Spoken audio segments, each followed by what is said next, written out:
Welcome back to another episode of Light Beer Dark Money. I'm Sean Noble. I'm Chris Clements. And we are more than honored to have my mentor, former boss, Congressman John Shadegg, here. This is the guy that gave me my start. He's not just your mentor. Well, I beg to differ on that. Okay, that's fine. He can be a lot of people's mentor. I mean, and we'll probably get into that at some point. But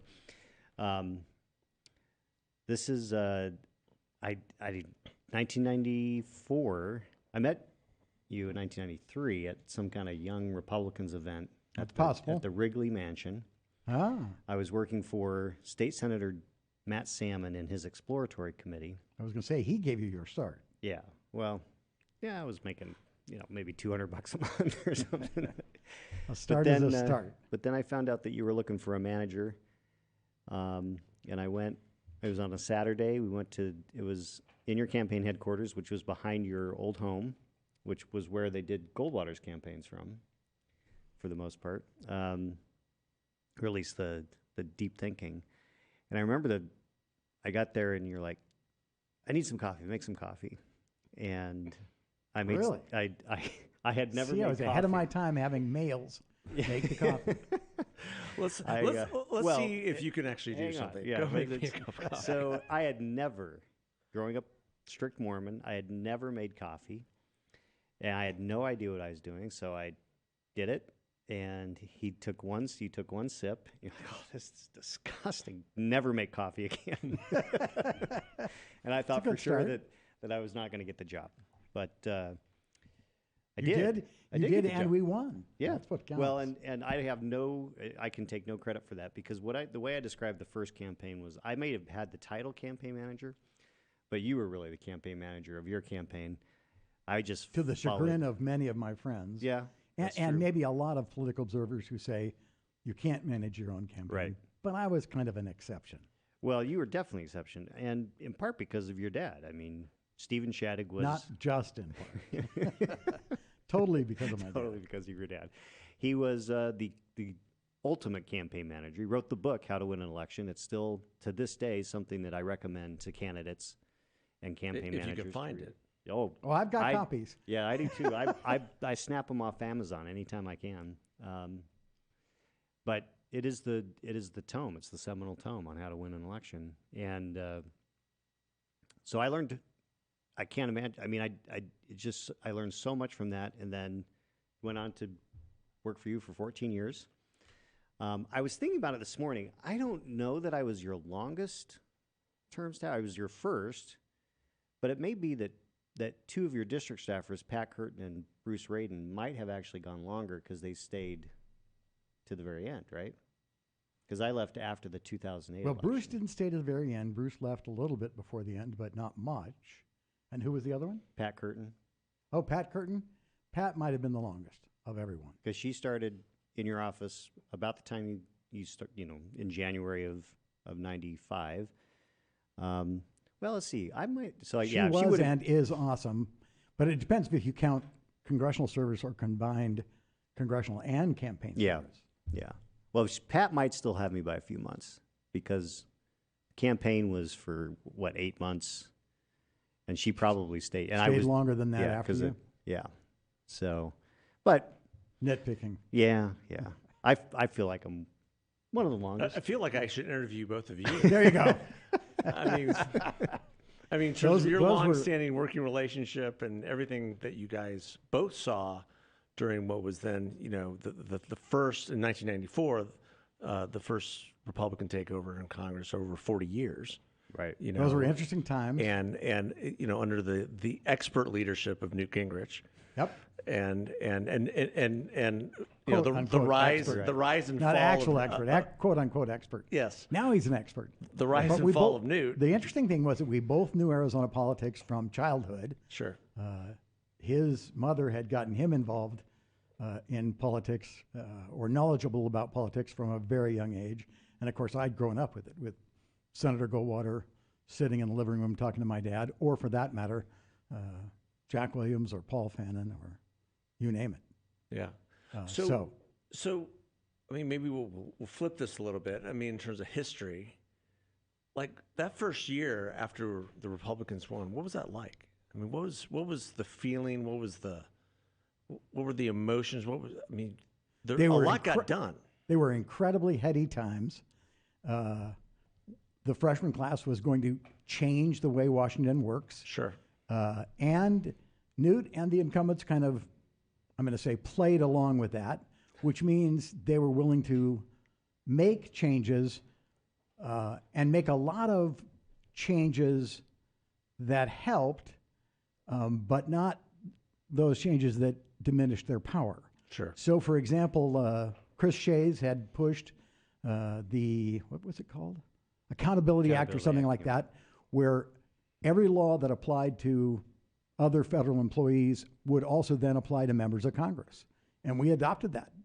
And the incumbents who had been there for years said, yeah, we'll live under the rules everybody else has to live under. So that was a substantive change.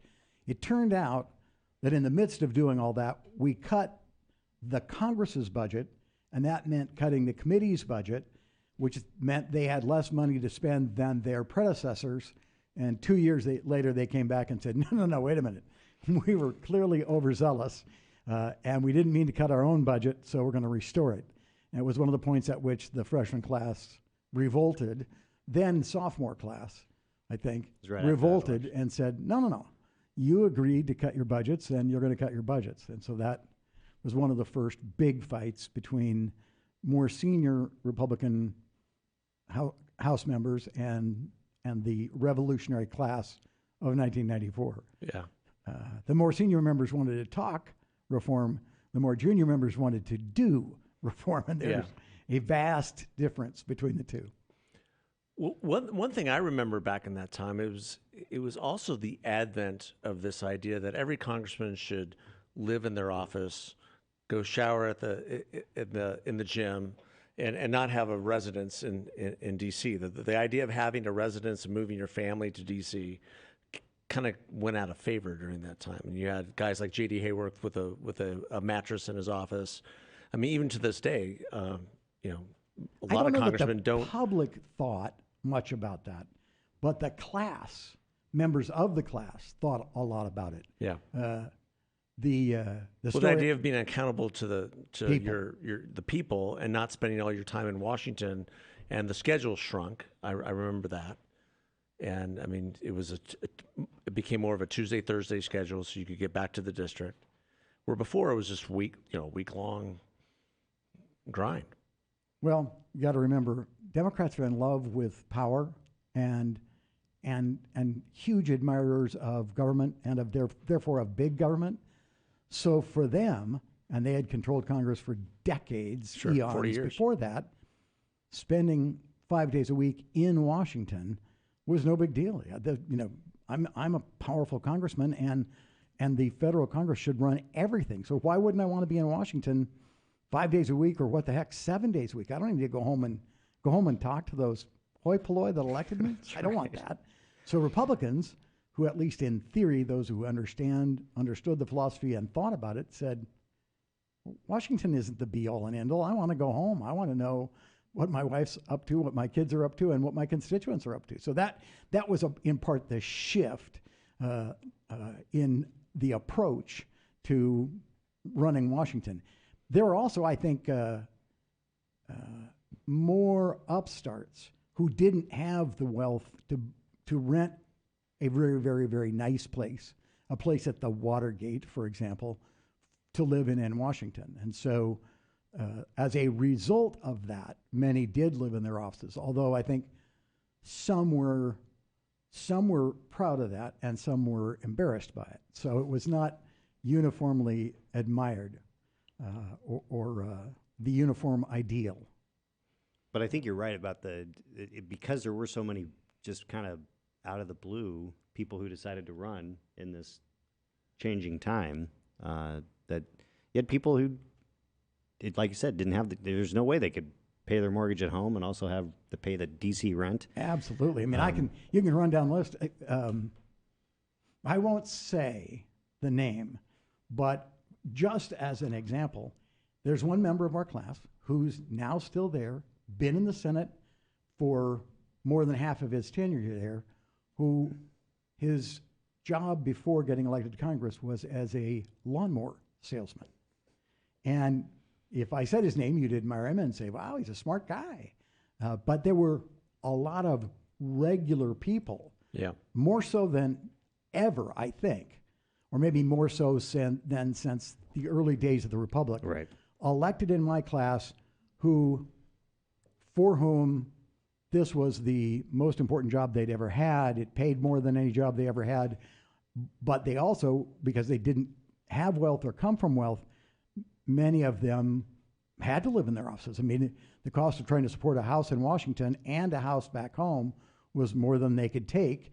And then there was also the pressure of, you can't move to Washington and be there full time. One of the funny stories is that I think on the first day after I got elected, so the day after the election, John Kyle said, whatever you do, don't move to Washington. Called and told me that, and John Rhodes called and said, whatever you do, don't stay in Arizona. You need to move to Washington. Conflicting advice. Well, I think Kyle was right. Certainly for you and for a lot of members of your class, being able to, the shortened work week in D.C., enabling you to be back in the district, working with your constituents. I think the 94 class was more accessible over the following few years than any prior congressional Oh, I class. definitely think so. Because I can remember we just jam-packed district office hours every Monday and Friday, and then the weeks when you guys didn't have votes, it was just meeting after meeting after meeting after meeting. It was constant. You worked when you were there. You worked when you were home. And it was projected that we were real people that you could walk up and talk to. But it was also reality. I remember, I think in my first re-elect, Steve Shavit, House member from Ohio, still there, although he was defeated once came back. and then came back. Didn't come back in the very next election, but defeated and then came back, I think, 2 terms later. Steve did a commercial where he was mowing his lawn, and he had a pair of tennis shoes that were stained green from him mowing his own lawn. And I came home and said to you, well, we could do that because I got a pair of those stained tennis shoes. I mow my lawn to this day. So, yeah, no, it was a different class. As far as I know, you mowed your lawn right up to your last day in Congress. Because I remember you mowing you probably still last mow week. I'm ready to quit. But I'll bet. It's been mowing that lawn for a long time. Yeah. Well, actually, for years I stole when one of my lawnmowers died, I didn't have time to go buy one, and I borrowed your lawnmower. Yeah, that's right. And ultimately, I never returned it, so I just bought it from him. Yeah. And probably didn't. I didn't in those need it. days, he was poor and I was poor, and I don't think I paid him a fair price. But Yeah, that's okay. You kept me around even though I screwed up things a lot. I think I was thinking about this morning. I was like, I think I was a pretty decent staffer, but man, I caused you a lot of heartache on a number of occasions because I had pretty bad judgment on some instances, but it was just an insane learning experience. I think the thing that I appreciated the most was that you were willing to teach and lead by example. And sometimes those lessons were tough, but they had impact for sure. couldn't have been tough. I was always go along to get along, nice guy. Yeah. Unfortunately, Newt didn't think that. Tom DeLay didn't think that, and Dick Armey didn't think that. No, that's true. But I mean, I think about the fights that you picked with them, trying to keep them aligned with what they campaigned on. I mean, keep in mind they campaigned on the contract with America, and to their credit, everything got voted on. But they certainly, more or less. But they certainly worked behind the scenes to make sure that those votes didn't succeed on some of those things. So Chris might not know this story, but you know this story. So the story was that everybody pretty much in America that's ever watched any television that's of our generation knows about the Life commercial, right? And so the two kids are standing there, and there's a box of Life cereal, and there's one kid sitting at the table, and he's the younger brother of one of the two. And they're debating whether they should try Life cereal. Yeah. And so they say, well, we'll get Mikey to do it. Mikey will do anything. He's the younger brother. So Mikey eats some of the Life cereal, and and he he likes it. He likes Mikey it. likes it. Mikey likes it. Yeah. Well, I was Mikey in the class of 1994. Everybody knew that Shadegg was an ideologue, and that if he thought something, he'd shove it right in your face, no matter what. So whenever leadership would say they wanted us to do something that the class as a group didn't want, they'd say, we're sending Shadegg up to tell him, no way. So that was my role in the class. And the classic story, which I think it's worth telling, right? Yeah, absolutely. So, because it relates to the Contract with America. At one point, we've voted on lots of provisions of the Contract with America, but we haven't yet voted on term limits. And Newt and Dick and Tom and the other leadership, I guess that would have included Boehner, all decided that we were not going to vote on the exact version of term limits that was in the Contract with America. We were going to change it slightly. And unfortunately, I don't have a memory that allows me to recall exactly how they wanted to make the change. But our class said, no, wait a minute. We told the nation that we were going to vote on the Contract with America. And if you'll recall, it was printed, short form version in Reader's Digest. They all have it. We go home and do a town hall, and they're all holding the Reader's Digest page. And there's the long form version that gives the full text of everything. Yeah. So leadership decides that's it. We're not voting on that one. And our class meets and says, John, you got to go tell Dick Armey, who controlled the floor as the majority leader, that our class is not going to go to the floor and vote on a modified version of the Contract with America. That would be breaking our word. We had told America we were going to vote on the Contract of America or for America version, and we're not voting on anything else. So I went in to see Dick Armey, and he was just moving into his office, so it must have been fairly early, but it took time to get things done. So we were in 3 or 4 or 5 months by then, and his office was on the 3rd floor of the Capitol. I went in, waited to see him. They said, Mr. Armey, we'll see you now. And I go in, and it's me and Dick, and we have this polite, cordial conversation about various things at the outset. And then he says, so what can I do for you, John? What's the issue? And so I started to tell him that about our class. I said, well, our class has met, and you guys have thought about this, and you were thinking about this, and you're going to propose a different version of the Contract with America to be voted on. And it's very pleasant. And I say to him, you need to know, Mr. Majority Leader, we're not going to vote on that version. Our class believes we told America we'd vote on the contract version. And the class think it's wrong to do that. And Dick, in a polite vote, says, geez, John, I don't think the change is all that big a deal, and leadership has decided we're going to vote on this next version, so we're gonna. And those who know me well know that I can be a little passionate at times, and I can sometimes raise my voice, and I can sometimes get intense. And I said, no, Dick, we're not voting on that. And he said, yes, John, you are. So there's a little knock at the door, and it's Mrs. Armey. And she comes in, charming woman, very nice. She says, oh, boys, don't let me bother you. I just want to see about putting up some of these pictures that I've got and some of the other decorations I want around the office. So, what are they going to do? Fine. So Dick makes his next point, and his voice goes up a little, and I make my next point, and my voice goes up a little, and Dick makes his next point, and it goes up a little bit, and I make my next point. And now we are just shy of screaming at each other, saying, I don't give a expletive what you and the others say. If you think you can pass it without our votes, by all means, go to the floor and try to pass it. But my class is not voting for it because that would be breaking our word to the American public. So guess what? It ain't happening. And if you can pass it without us, good for you.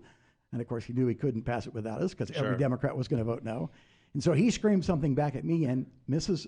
Armey steps over and says, maybe I think I'll step out for just a minute. Because she didn't want to be in there listening to her husband and a freshman screaming at each other at the top of their lungs. As I recall, the compromise was that you voted on 3 different versions. The compromise was to vote on multiple versions. Yep. And you voted for every one of them. I did.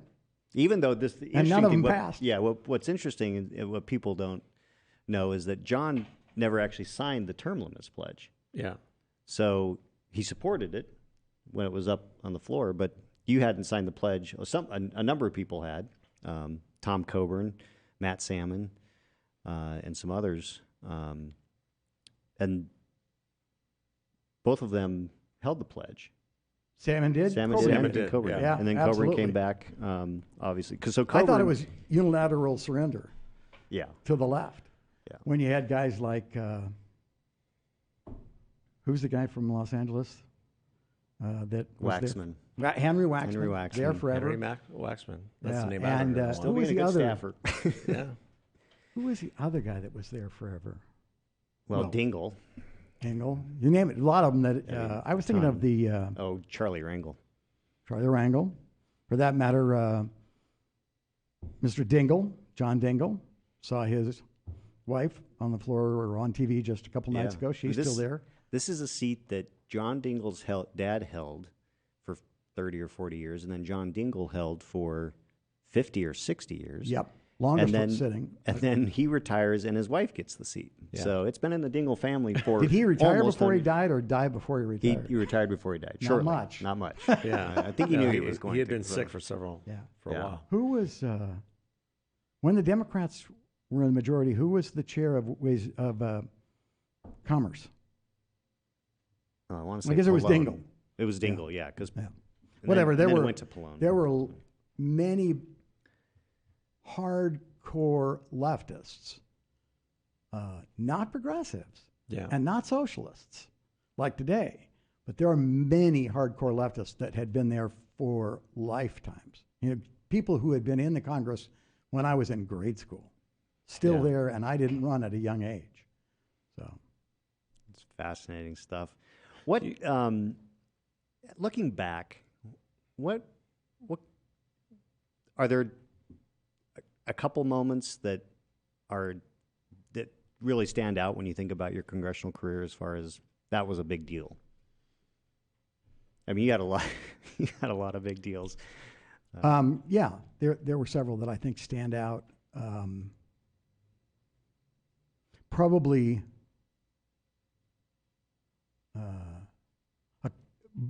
two of them that at least come readily to mind have to do with health care. In one instance,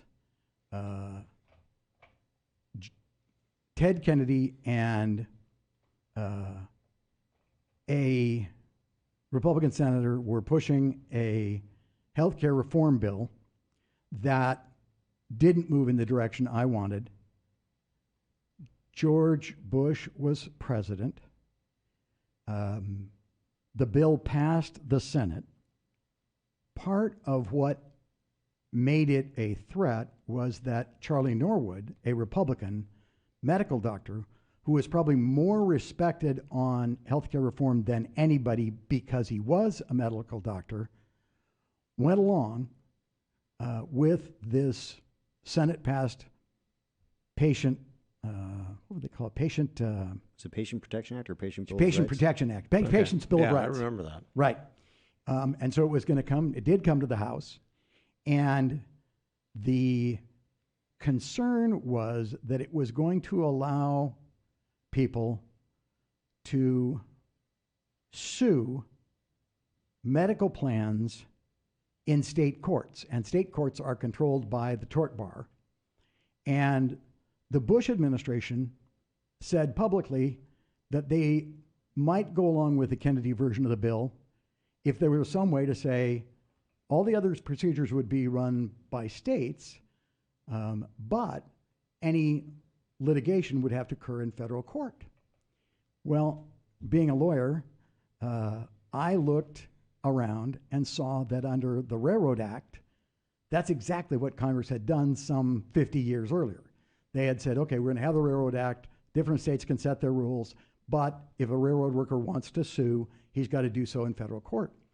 So Hastert was Speaker, and I went to him and said, I think I've got an idea for the Bush administration. They want to do this. So he called Bush's, I don't know who he called, somebody at the White House and said, you need to talk to John Shadegg. And so Bush's chief of staff Josh Bolton. Josh Bolton called the office and said, we understand that from Speaker Hastert that you have an idea for us. We'd like to hear about it. We said, sure. And they said, but we don't want to meet in your office. Mr. Bolton will come to the Capitol, but he's going to go to, I don't remember whose office, Fred Upton's office or some other office. They wouldn't come to my office for whatever reason. They didn't want to see, have Bolton, Would have Bolton seen with a conservative. Meeting with a conservative. So Josh Bolton's a very bright guy, like Harvard or Yale or whatever, top of the top. So he comes in with kind of an attitude and, kind of, so what is it, Mr. Shadegg, that you think that Mr. Hastert would be impressed? Remember, Hastert was just a wrestling coach, so he couldn't know anything. And how could a hick lawyer from Arizona, freshman or sophomore member of Congress, know anything? So he kind of probably thought this was a waste of his time. So I pulled out this portion of the Railroad Act and showed him how it worked and what it said. And it basically said, here's the deal. Here are the laws that govern it. States can have this much control, but if there's a trial, it shall occur in federal court. And he said, yeah, well, I see that, but we'll have to have our people check it out. We'll have to have our lawyers take a look at it. So thanks for your time. So it was like, I walked out of there thinking, even if he wasn't cordial and or at least respectful and somewhat impressed that a freshman or a lawyer from a hick state like Arizona might know something worth knowing, he would by the end of the meeting. Not a chance. He said, we'll get back to you. So the phone rings 3 days later and said, and he was literally, it was like he couldn't believe this is Congressman Shadegg? I said, yes. He said, our lawyers say you're right. And it was like, he couldn't believe it. It was like, how could that happen? How could a lawyer from Arizona know something that we don't know? So that was kind of a high moment. You know what's so interesting about that? But you bring up, they actually put the language in the bill, and as a result of that, they got Charlie Norwood to agree to put it in the bill. As a result of that, the trial lawyers weren't happy. The Democrats defeated the bill, and after the defeat of the bill, I was in Hastert's office kind of celebrating the day it went down. This was a huge deal because they thought they were going to have to veto this bill. Sure. And I start to leave. I say, I got to go. And Bush's liaison to the Republican Congress is in there, all high-fiving and celebrating, and Hastert's there, and we're all having a good time. And he turns to me and says, no, you can't go. I said, what do you mean I can't go? He said, no, you can't go. And I said, I got to go. I got my own fundraiser. And he said, well, then give me your cell phone number because the president's going to call you and thank you. And he did. Well, that is one story amongst, I would say, many about. There's something special about Arizona politics. Oh, there is. And there was a great article, I think, in National Review this week about this whole fascination right now with Kyrsten Sinema and what she's doing in the Senate, and who she is and why is she acting this way, and yet they trace it back to this idea that maybe Arizona isn't as conservative as we think; it's more contrarian. Yeah, and there's just a list of a lot of people go to Congress and they do absolutely nothing. They're there, they have a seat, it's a safe seat, and they don't want to make any waves, and they don't want to. They'll vote for bills. They'll introduce very little. They'll do very little. They might focus on constituent services or whatever else, but they're not really there to do anything. It's something. It's more of a title, and yet we have, I think, consistently delegations throughout the decades, and always have. There's always a focus on Arizona, going back to John Rose, Barry Goldwater, Carl Hayden. John McCain, John Shadegg. Even in our delegation today, you've got some folks who are rather iconic, and they want to get things done, and they don't care if they ruffle a few feathers to do that. And I think it's really an interesting thing. Oh, I think you're absolutely right, and I think it's cultural.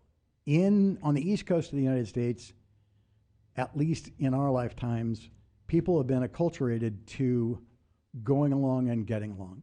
So you look at East Coast cities, and they're monolithically liberal. And I think people decide to be liberal because their neighbor's liberal and their other neighbor's liberal or their parents were liberal. You come to the West Coast of the United States, and at least in Arizona, the tradition is what you say. It is conservative, but more than conservative, it's contrarian. Yeah. And, almost libertarian. Oh. To the point of... Well, it's distrust of government. Yeah. And the thing that I remember, and I don't know if I remember this from civics or if it just became, if I learned it in civics and then it became more important over time. When Arizona became a state, they had already the recall of public officials. So you would elect somebody at an election, and then if 2 years into their term or 6 months into their term, you thought they were doing a terrible job, you could hold a recall election. Sure. We all remember the attempted recall of Evan Meacham. And so we put in our first Constitution, submitted to the U.S. Congress so that we could become a state, the recall of judges. So that Constitution goes to Congress. The House ratifies it, says fine. The Senate says fine. It goes to the president, and I'm ashamed I can't remember which president it was. Taft? Yeah. Goes to Taft, and Taft, I think, had been a judge, of course. And he says, we can't have the recall of judges. It is writ law in America that judges have to be independent. So he vetoes Arizona becoming a state because he says, I'm not going to allow a state to have the recall of judges. A judge might make an unpopular decision that is correct under the law or is the right thing for this particular criminal, and then those crazy people in Arizona might recall him, and we're not going to have that. So they sent the Constitution back. Arizona did not become a state. The Arizona legislature pulls out the recall of judges.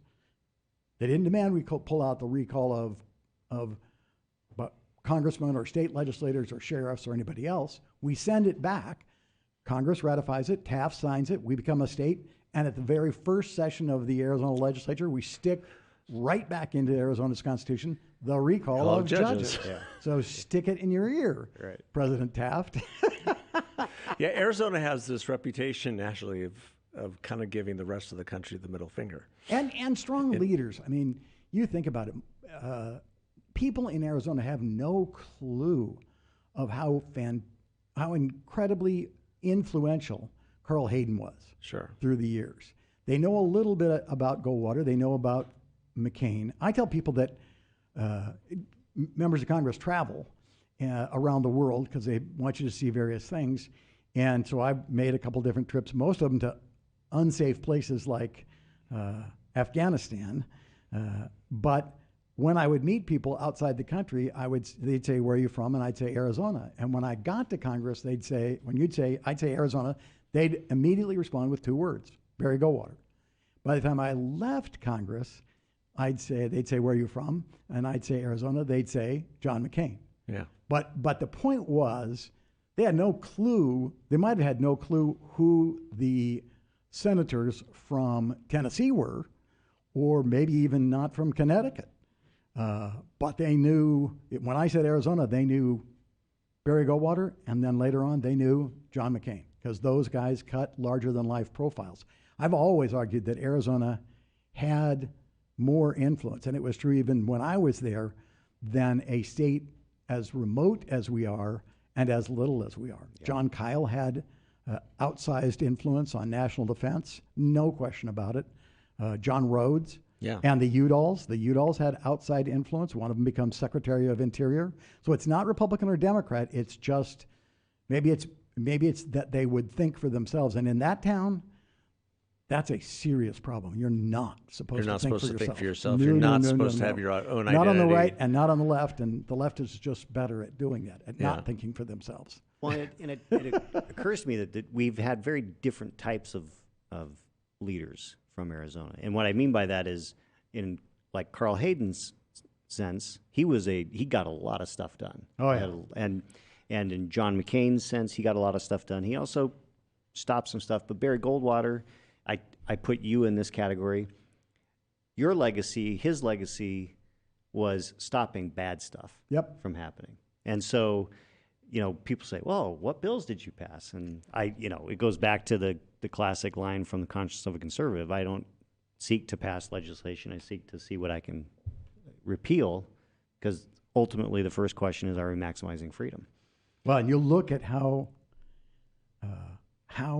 vastly the federal government today is expanding its power. Did you ever think for a moment that the United States Attorney General would threaten to put FBI agents in school board meetings to keep parents from becoming involved in their children's education? Yeah. I mean, that's just, to me, that's a complete outrage. There are plenty of local officials who can stop any threats of violence. There really aren't any threats of violence. But there are angry people, and they're angry because the education establishment is doing things that are outrageous, and people are going to get mad. So this guy, Merrick Garland, thinks he can intimidate, and then they say, "Oh, we're not intimidating." That's insane to tell the American people. You can go talk to your school board, but there'll be an FBI agent there monitoring you, and they may come interview you the day after. I mean, the government has no concept, and apparently Merrick Garland has no concept of the fear that the government strikes in the hearts of average Americans, and in this case, in the hearts of citizens, because an FBI agent comes to see them. They get scared to death. I'm not going to go to school and tell them that the meal service isn't good and the food's cold, because there might be an FBI agent there, and I might get lumped in with those people who don't like critical race theory. So I'm not going to get involved in my kids' education. And yet we all know that across the country and throughout the nation, if the single most critical determinant of how well a kid does in school is whether or not their parents take a role in their education. Absolutely. And so Merrick Garland threatens every American not to get involved in their children's education. I think he should be impeached for that this minute. Well, and or resign. Yeah, I agree with that. Two things come to mind. One is, thank goodness Mitch McConnell didn't allow him to go on to the Supreme Court. Get to the Supreme Yeah, Court. because he knew who he was. Yeah. Second, this will be very interesting, because I don't know if you saw the clip from the governor's race in Virginia. That election is this November. Greg Youngkin hitting Terry McAuliffe for vetoing a bill that would have provided parents with some oversight. And he's like, well, yeah, because I don't want parents telling teachers what to teach. And it's like the out-of-touch nature of that, I think, is going to... Well, it's the out-of-touch nature, I think, of the American people. As a nation, we have now been taught that we are subjects of the government, not its masters. The statement by Terry McAuliffe that he doesn't want parents telling teachers and school boards what should be taught at their schools when they elect the school boards, right, and their taxes pay for the school, is just sets the entire American governmental structure on its head. Right. Remember, the king ordered us all around. The concept of America was, no. The people are not servants of the government. The government is the servant of the people. And apparently Terry McAuliffe thinks that's wrong. Yeah. We should all just do what the government tells us, which is what the progressives and the rest of the radical left, say what you will about Kyrsten Sinema today. When she called herself a socialist, she was embracing the notion that the government should run the people, not the people run the government. Yeah. Well, go ahead. I just had a thought about education in general. I mean, I think what you're seeing too is the education establishment imploding. Oh, yeah. After COVID, as we're coming out of this, we're in the endemic now. I think somebody said that the other day. We're not really in a pandemic, we're in an endemic, and so all of a sudden, parents are taking a greater, during the pandemic, a greater interest in what the schools were teaching, what teachers were teaching over that screen. They're hearing what's being taught, and they're outraged, and they're going to these school board meetings demanding change. And so, I mean, what we've seen in Arizona is that the fastest growing part of Arizona education and the most productive part of Arizona education are charter schools and private schools. And you had the head of the NEA or one of the teachers unions the other day call out the governor of Florida, Ron DeSantis, saying, well, we can't allow him to do what he's doing because people will flee public education and go to private schools. To which most people tweeted back and said, hooray, because you failed our children, you've failed our communities, and we're done. And so I think this is the fact that the school board association or whatever wrote a letter to Merrick Garland trying to classify parents as domestic terrorists says all you need to know about the education establishment. Absolutely. Yeah. And you put your finger on it. It is true that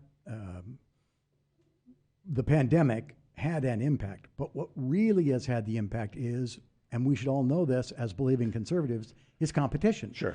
The charter school movement has now been in place long enough, and the left has done everything it can to try to kill it. But as with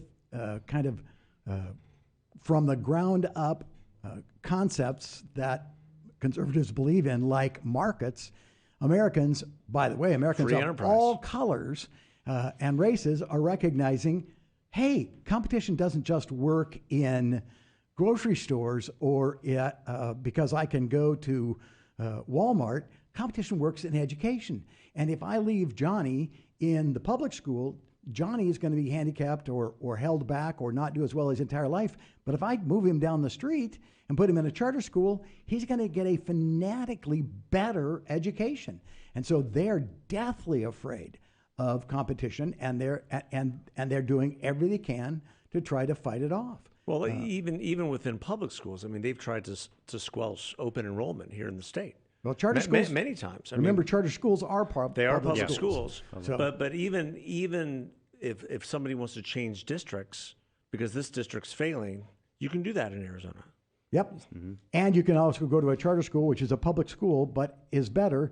And here's the dirty little secret the public education doesn't want to admit, and that is, as a result of competition by charter schools, the education our kids are getting in public schools has gotten better and is continuing to get better because guess what? The teachers and the administrators go, we got to get better or we'll lose all the kids, which was our argument from the beginning.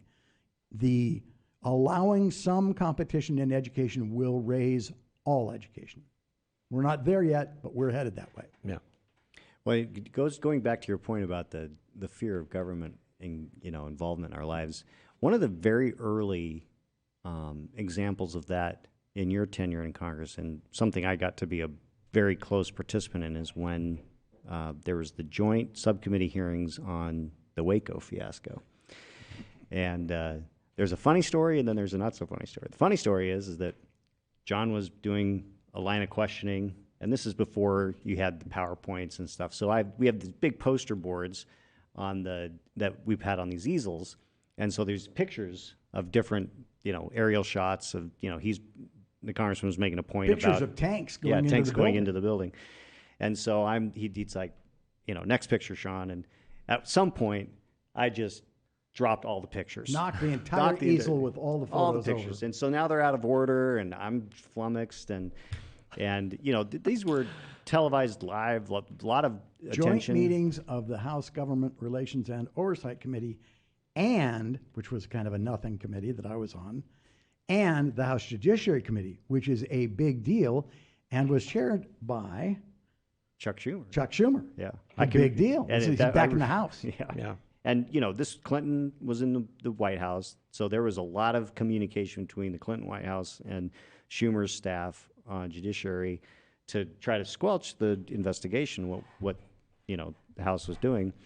I do remember, I went back to the office, and the office had been getting phone calls. Oh, Shadegg's doing a great job, and some guy was like, "Yeah, I'm calling from the Detroit Country Club. Your boss is doing a great job, but he needs to fire that Sean guy." So, that was an example. The FBI going in and essentially murdering the Branch Davidians either out of incompetence. It's either manslaughter or murder.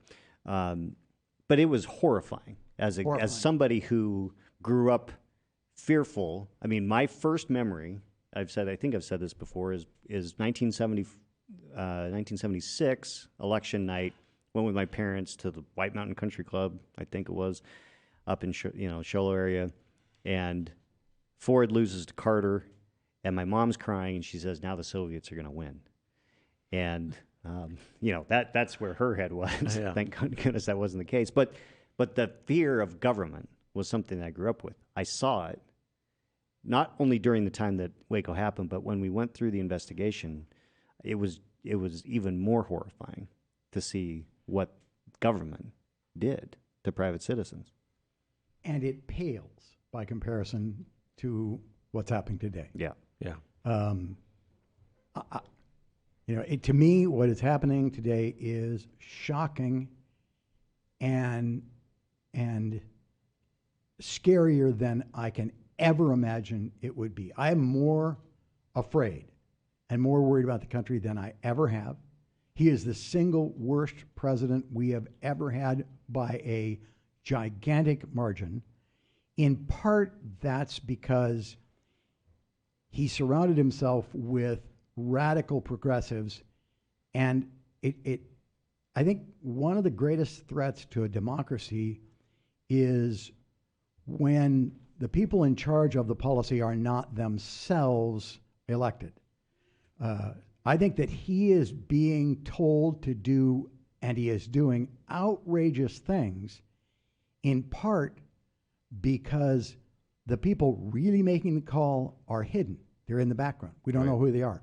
It is clear that the Democrat strategy is to have a completely open border, bring in as many foreigners as we possibly can, distribute them throughout the country to influence future elections, get them there, then pass laws that allow them to vote legally, give them citizenship, or just enable them to cheat and vote.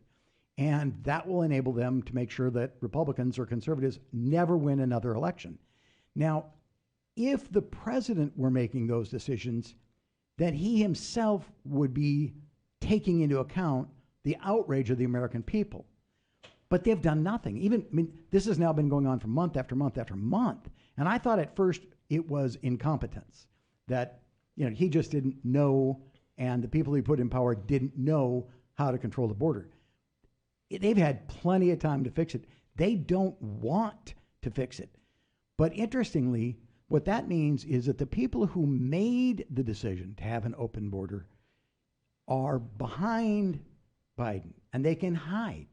There will never be history books written that, what's her name, Susan Rice, actually made that decision, such that when a presidential history is written, they'll say, well, one of the most dramatic things that happened in 2021 was millions of aliens came into the nation and voting patterns changed, and that was a decision by Susan Rice. There might be a background book that says that. Right. But a president who was, so the decisions being made that affect our lives, like what happened in Afghanistan, the outrage of the exit, the persons who actually made that decision will never be written up in a history book saying they were president and they decided to do this, so they're to blame for it. Or the border.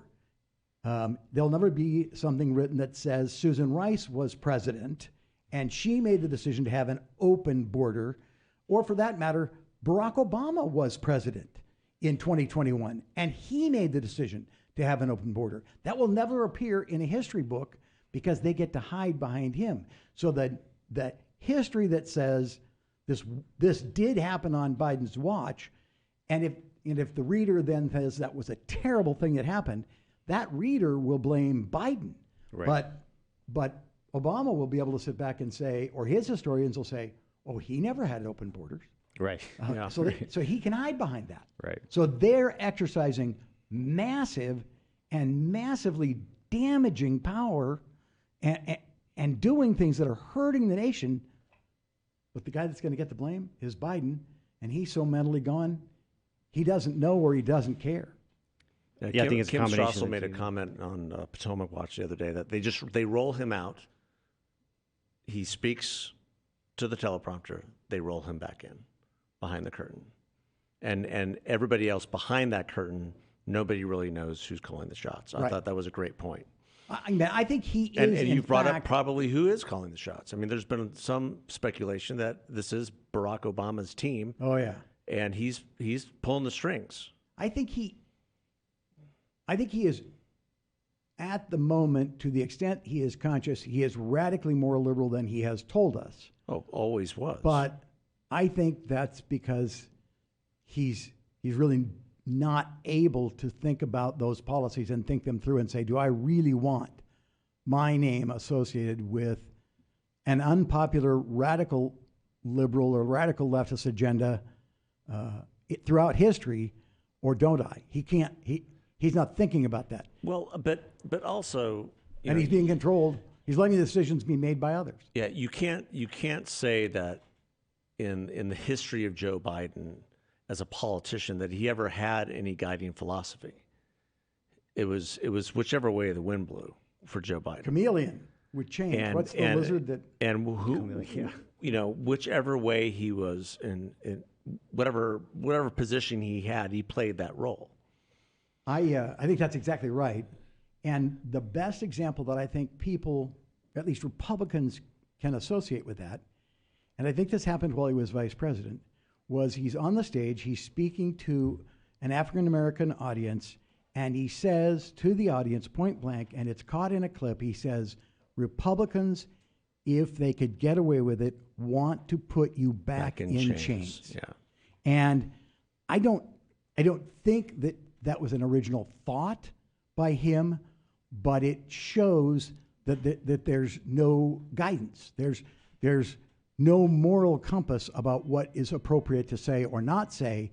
It was, in fact, reflective of a message they wanted to convey. Yeah. And so he was willing to say it without even thinking of how evil that is, which should bring us to the whole discussion of the politics of division. Oh my gosh. That's insane. They have destroyed this country.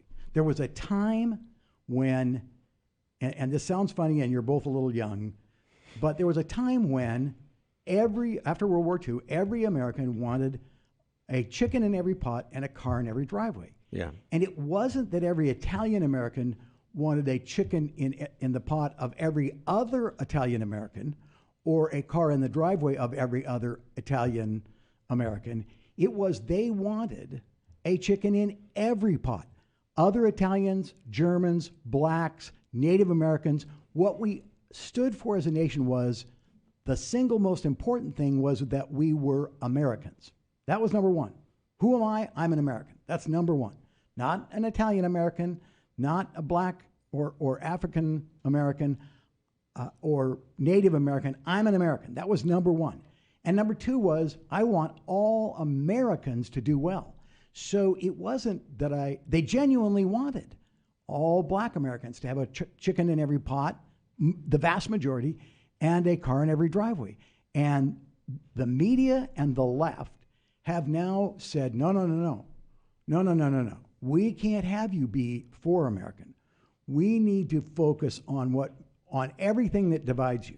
So if you're Italian American and he's German American, we need to figure out why Italian Americans need to understand they've been screwed vis-a-vis or treated unfairly vis-a-vis German Americans.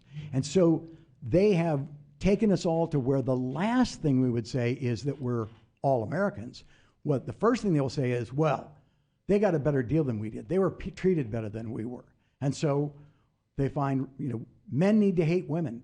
Women need to hate men. The working class needs to become women. Yeah, Women the need to people become men. The guy who pumps the gas needs to hate the guy that owns the gas station. Not wish he'd get paid more and have a discussion with him. He needs to hate him. And that's where we are in America today. Yeah. We are, division is number one. The number one, so much so that we embrace irrational thoughts. Somehow we've decided that women athletes shouldn't be able to compete against just other women athletes because there are a few people who biologically weren't women to begin with, and we need to treat them fair. So unfairness to all the women athletes, yeah, that's fine, because there's a difference there. We need to focus on the difference. The difference is what counts, not the similarity. Yeah. It's the difference that matters. We need to divide and hate. And I think this is a long time coming. I mean, I think this is, and it's really, we've seen the culmination of it. But this has been kind of in the background for many, many years, maybe even generations. And I gotta believe that there's going to be a pendulum that swings back. That at the end of the day, people are going to, that care about America, are going to say, "Look, this is America. We are Americans. This is an ideal. We're working for this. We're not going to let you take this away from us." Because I think it's a very small minority that's just super loud. I mean, I think that social media has made it worse. Twitter is social media has made it much complete worse. Dumpster fire that represents just a fraction of real people. So I think this next election will be telling. I think the 2024 election will be telling. But I think it goes beyond just elections. I think it's going to have to be at a corporate level, at education level. It's a cultural change. Think back, I think about Barry Goldwater. Barry Goldwater loved Native Americans, and he never thought about what made them different from him or him different from them. And so every minute he could get away when he was a young pilot, he'd leave the store and fly out to the reservation and talk to them and take pictures. He obviously must have loved Black Americans because he integrated both the Arizona Air National Guard and he integrated the Phoenix City Council and the Phoenix City government. So he wasn't focused on what made African Americans or Native Americans different. He was focused on what made them similar and that he and they were alike and could learn from and enjoy each other. Right. And today, nobody thinks that. Well, it goes back to one of the pillars of this show, which is faith. Yep. And which is not talked about enough. If you do not believe that you were created, that in the eyes of your Creator, that you were not created as a singular human being in the eyes of your Creator, then you can't treat everybody else the same. If you have no concept of God and if you have no concept of that idea of creation, that we are endowed by our Creator by these inalienable rights, that this country was founded on this idea that our rights come from God, not from man, not from government, then it's, that is what you're seeing in what you're describing is pulling, what's happened for many, many years, decades, pulling changing God, our foundation. pulling Our God out of the belief public was in square. God. And if you believe in God, then you believe in equality. Yeah. Now we no longer believe in God, and therefore, maybe equality is not right. Maybe one group of people is better than the other group of people. Yeah. And look at how hostile government is. The other day, on one of the talk shows, they showed pictures of people at an outdoor religious service in the height of the pandemic being handcuffed by police and they were standing 6, 8, 10 feet apart in a big grass field, but they were still being arrested and handcuffed on camera because they weren't wearing masks. Yeah. And that's where we find ourselves today. And here we are. But the rioters can go to Portland, Oregon, or Seattle, Washington, And burn it down. and be shoulder to shoulder and burn it down. Yeah. And then Nancy Pelosi says, we're going to investigate January 6th because that was clearly evil, but we're not going to look into anything that might have led up to it. So it will not be in the jurisdiction of this special committee to look at what happened in Portland or Seattle or Los Angeles. Minneapolis. Yeah. You bet. Well, we can keep going, and we'd like to invite you back for another session. This is how You can tell I don't get excited about any of these things. So. Before we started, we had talked. I said, "Oh, well, let's try to break this into two," and that clearly didn't work.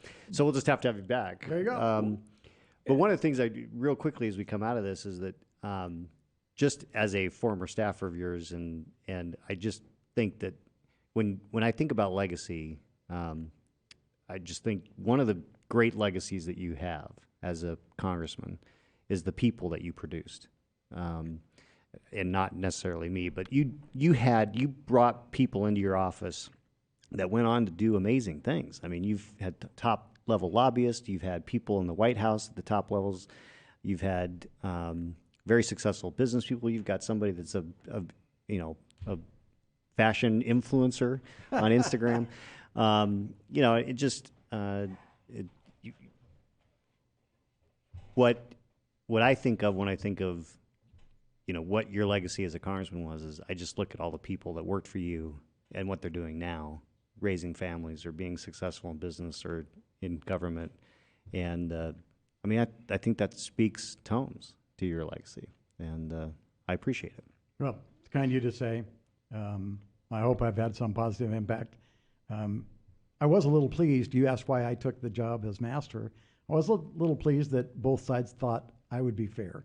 So, well, one thing I will say, you have in the 20s, I don't know, 25, 27, 28, I don't know how many years we've known each other now. You've always been fair. That is really, man, that's a total common theme. And you've always taken time with people. So Steve and Jeannie Shadegg taught the Shadegg kids that it was vitally important to be fair and to treat all people equally, because in the eyes of God, they are all equal. Yeah. And that's the single most important thing to understand. Well, that's a great way to wrap this up. Until next time on Light Beer, Dark Money. Yeah. Follow us on Instagram, Twitter, Facebook, all the other LinkedIn, social channels. All the wonderful channels. And Congressman, thank you so much for Thanks for being being here. here. God bless you. A lot of fun. And we'll have you back here soon. Thanks, guys.